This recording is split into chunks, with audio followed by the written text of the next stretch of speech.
Hi, my name is Sarah Headley, but I go by Nikki, and I'm going to be doing my presentation on xenotransplantation in Oryx and Crake, and I'm mainly going to be focusing on the Crakers and the Pigoons. And I'm going to start you guys out with a quote. They look like retouched fashion photos, or ads for a high-priced workout program. This is Jimmy, or Snowman, describing the Crakers towards the beginning of the book.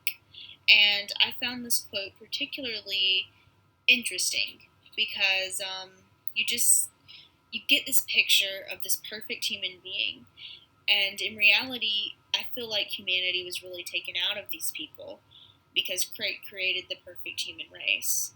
And I want you to imagine if you were in a world like Jimmy's.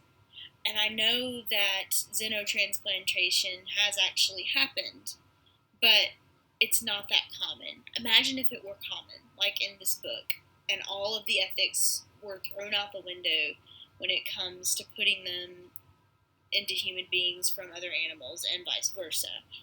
Um, Imagine if organs are being transplanted between different species every single day. What is xenotransplantation?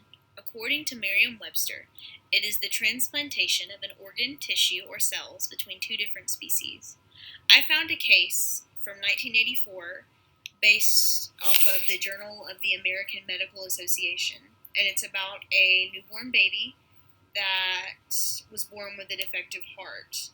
Unfortunately, the parents did not have any health insurance, so they were trying to find a way to replace their child's heart in time, and so they signed their child up for a volunteer trial, and the doctors put a baboon heart inside of her chest to replace her human heart while they searched for a human heart, and I'm assuming while the parents saved the money to replace the heart. Now, this was a very controversial case because people were really angry back then because the parents just volunteered her up without thinking about the risks. People wondered if the parents were actually informed, and there's questions about that. But it was a free option for their child, and it was the longest living case of someone with a non-human heart or organ inside of them. And the case was totally an experimental thing, so it could be ethically right.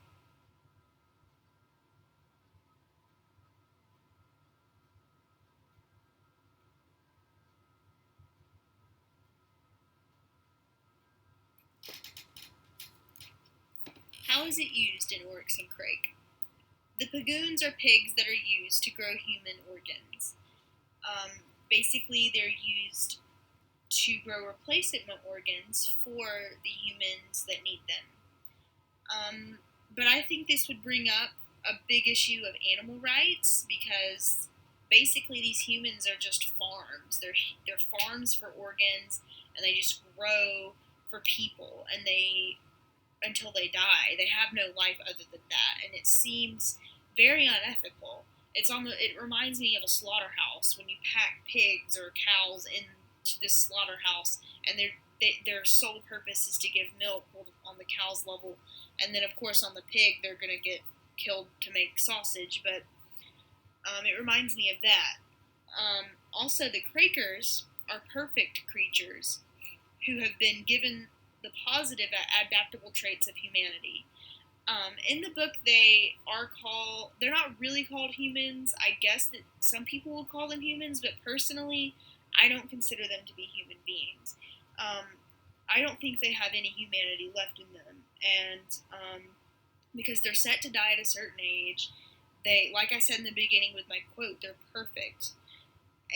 But parts of their human nature still stayed. I mean, they worshipped Oryx and Crake like gods. I mean, partly because of Jimmy, but also partly because there was something inside of them that made them think that. And I think that they also dreamed, so that was another thing. But they were also created by Crake to make the perfect race, and that is where the problem is. Is xenotransplantation moral? This is my third and final point. And I think that medically, xenotransplantation could be very helpful.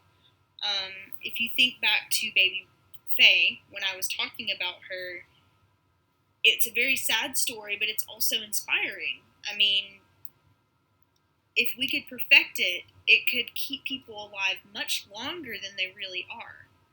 But then the questions that we have to ask ourselves if we do advance medically with xenotransplantation is, are we playing God by putting, like if I were to put a baboon heart in my best friend to keep her alive, am I playing God? Or if I paid a doctor to do that?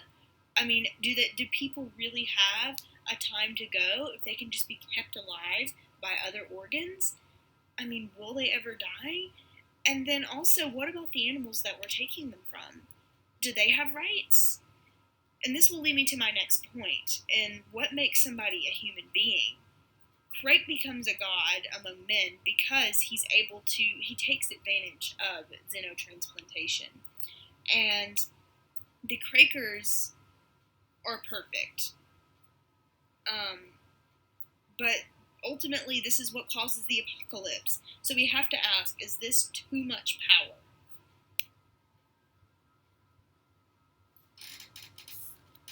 I am not going to say that it is completely immoral. But I am going to say that xenotransplantation does make me feel extremely uncomfortable. Something just doesn't feel right about this. I mean, I feel like we could live forever if we mastered this technology, and I just don't know if this is right or wrong, but in some ways I feel like this is a gray area for me, and I can't really answer that question, but I feel like we all need to ask ourselves the question, is it moral? Is it moral for you that's watching this video? Thank you for your time. Also, here is the article that I used if anyone wants to see it about Baby Faye, and obviously we have Oryx and Crake.